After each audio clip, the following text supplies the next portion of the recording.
It is sort of wild to think about the fact that most people don't even know the name of Walt Disney World's third resort. The first resort, the Contemporary, everyone knows that one. The second, the Polynesian, is a household name.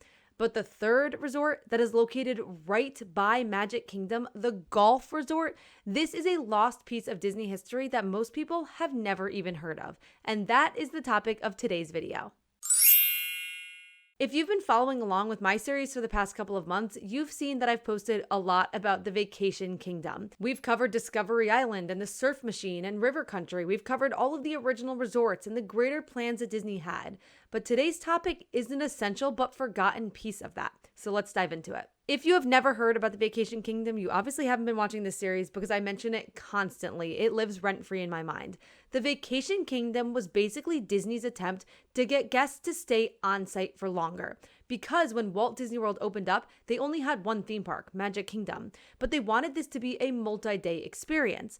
And so what they did was they offered all sorts of other activities like swimming in the lakes or sailing or tennis or archery or horseback riding or nighttime shows or golf. Golf was essential to their business model. Even in the earliest drawings that Walt did of his potential ideas for Walt Disney World, he reserved a large portion of the property for golf. And Walt wasn't even really a big golfer himself, but he knew that so many were. And not only would it bring vacationing golfers to the resort, but also corporations, because at the time, bringing corporations to Disney World was an absolute priority. And so even after Walt passed away, golf remained on all of the master plans going forward, and as did the idea of bringing corporations to Disney. And so when Walt Disney World opened in 1971, it had all of those recreational activities I mentioned, but it also had specific things that would bring in the businessmen. It had convention centers, it had meeting rooms, and it had two huge golf courses. The two golf courses were located right in the Vacation Kingdom, and by that I mean right adjacent to the Magic Kingdom resort area and by the Magic Kingdom theme park. And these were the Magnolia course and the Palm course. The appeal of the Magic Kingdom will always be to the imagination of every guest, young or old or in between. But in the rest of Walt Disney World, there is still more to come, recreation of many kinds to choose from. There are two 18-hole championship golf courses whose magnificent greens and fairways can challenge the skill of a professional, yet give pleasure to the average player, or even the lowliest duffer. They added a third golf course in the Lake Buena Vista community called the Lake Buena Vista Golf Course. Go watch my deep dive on that if you haven't already. And in general, during this time, it was very common to see Disney executives out on the course, like Dick Nunes or Card Walker or Don Tatum, all playing the course. And so really, just from the earliest of days, golf was a critical part of the Vacation Kingdom. Now, in 1971, when Walt Disney World opened, they certainly had projections about how many guests they thought would visit the park. And they had some, reasonable, and then they had some reach projections, things they thought maybe this could happen. And those projections were not even close. Even the most optimistic projections, the amount of guests who visited surpassed that by 700,000. And that was all great. I mean, that was great for Disney, but there was a problem. Because remember what the Orlando area was like at the time when Walt Disney World was being created, which is basically not like what it was today. Walt Disney World is functionally built on like what was unincorporated swampland. And by that I mean other than two small cabins and a little dirt road, there was nothing developed. Nothing. Utilities, they had to install those. Electricity, gas, their own telephone system, drainage systems, they installed those. Roads, they created it. And sure, around Orlando, there were some hotels, but not at all even close to what they needed to open up Walt Disney World. And so initially, Disney had two resort hotels that were going to open up in the end of 1971, the Contemporary Resort and the Polynesian Resort. These were both located on the monorail. And they announced plans to build 3 more resorts soon after, the Asian Resort, the Venetian Resort, and the Persian Resort. They also created their Fort Wilderness campground right by Magic Kingdom as well. And in 1971, the Polynesian Resort and the Contemporary Resort operated at near 100% capacity all year long.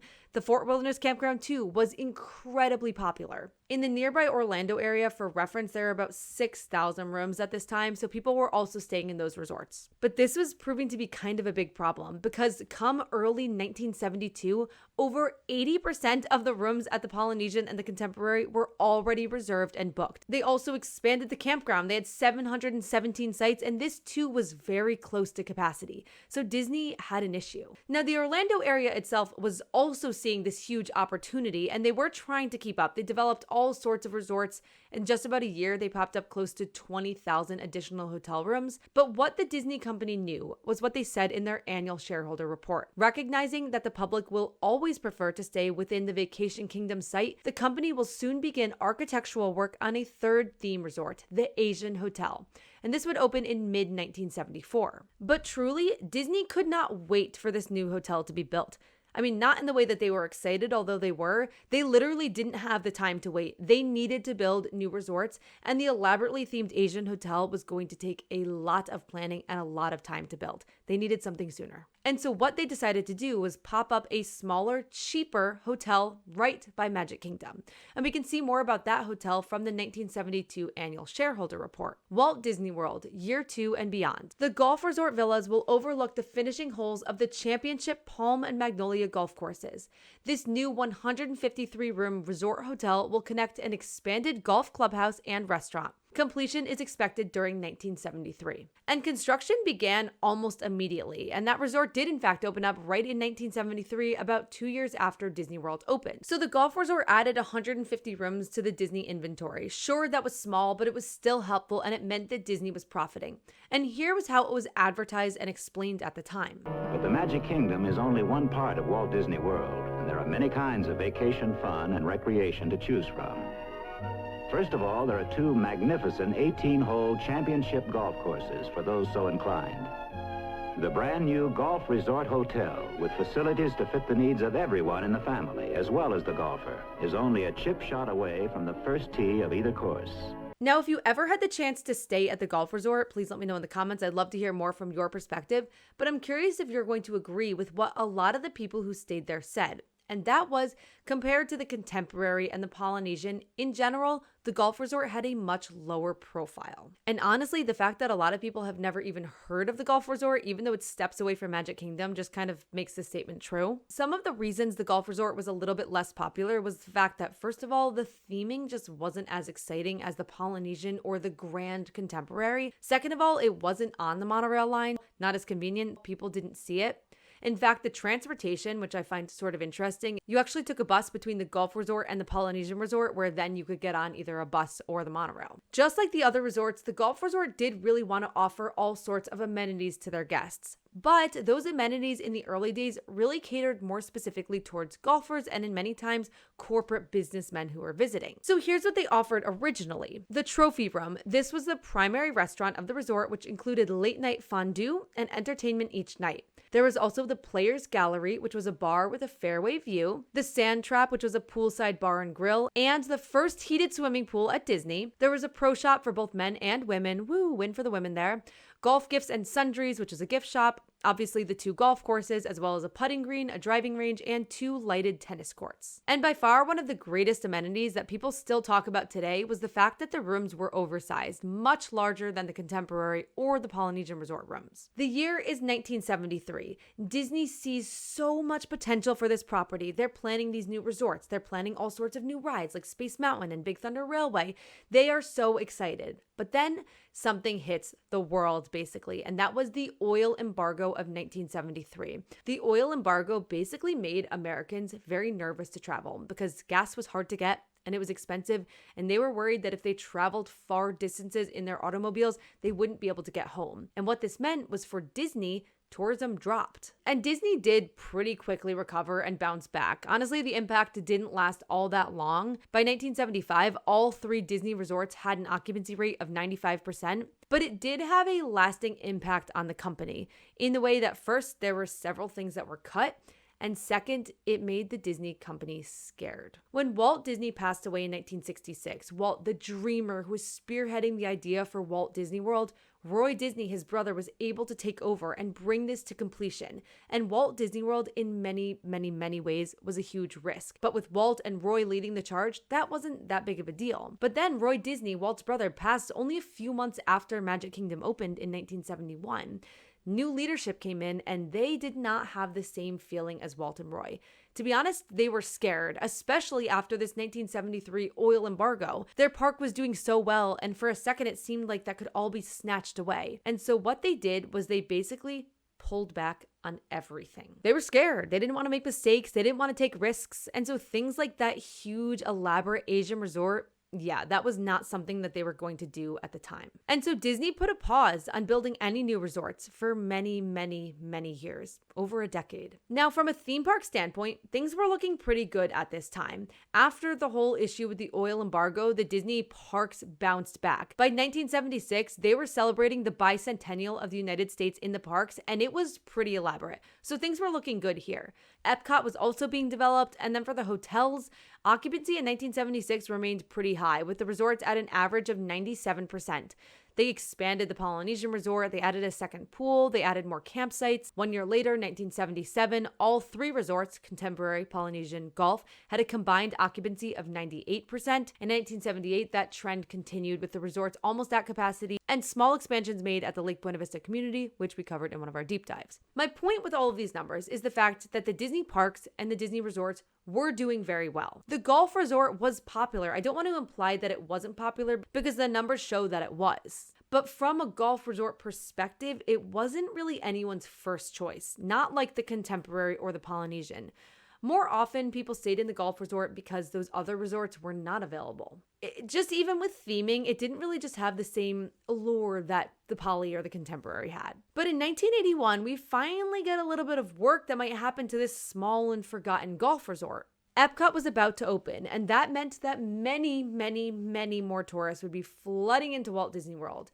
And so Disney announced that they were planning for some big changes to add 5,500 additional guest rooms. On the drawing board was an expansion of the Polynesian, an expansion of the golf resort, and expansion of the conference center villas, which are over by what Disney Springs is today. They were also going to construct 3 new resort hotels, the Mediterranean Resort, RIP, the Cypress Point Lodge, RIP, and the Grand Floridian. And then also there were going to be 4 new hotels built on land leased from the company over where Disney Springs is today. And then Epcot comes in way over budget, about $1.2 billion spent on that park.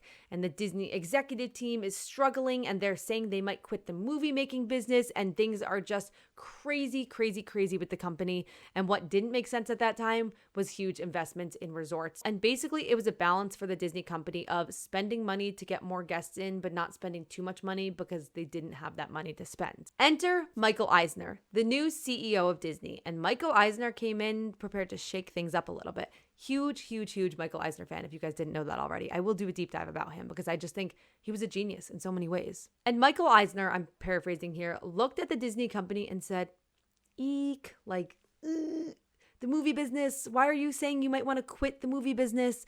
You haven't updated some of your parks and hotels in like 10, 15 years. Like, what is going on? And he came in and made a ton of changes, a ton. Like he built MGM and he built Downtown Disney and he built Disneyland Paris. He built the Grand Floridian. We're talking massive projects here. And then he looked at this little rinky-dinky golf resort and said, nope, I don't think so. Again, I'm paraphrasing here. He was like, I want guests to actually want to stay here. And the way that we can do that is the way that they've been shaping up other bits of property. They need to bring more Disney into it. And so now the year is 1986. It's the 50th anniversary of the famous movie Snow White and the Seven Dwarfs. What a perfect thing to rebrand the tired golf resort into. The Disney Inn with a Snow White and the Seven Dwarfs layover. And what would this exciting overhaul contain?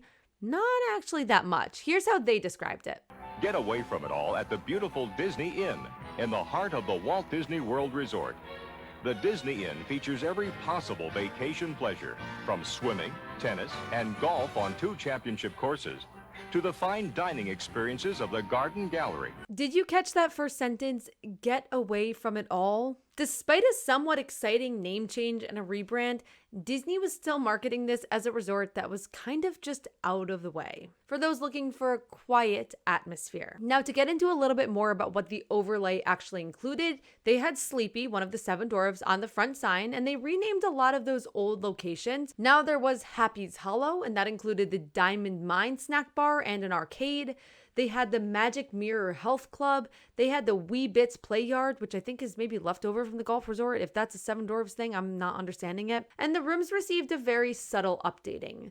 The way that Disney basically branded this was a country inn, unpretentious and comfortable. Really selling it, aren't you, Disney? Now, despite the name change and the small expansion it received, it still was a pretty small resort to Disney standards with about 288 rooms. And that worked when it only had the Contemporary and the Polynesian to compete with, but now there was a lot more competition because one of the other things that Michael Eisner did was pop up a ton of new resorts. The Grand Floridian Resort opened up in 1988, and as did Caribbean Beach. In 1989, the Yacht Club, the Beach Club, Dixie Landing, and Port Orleans opened up.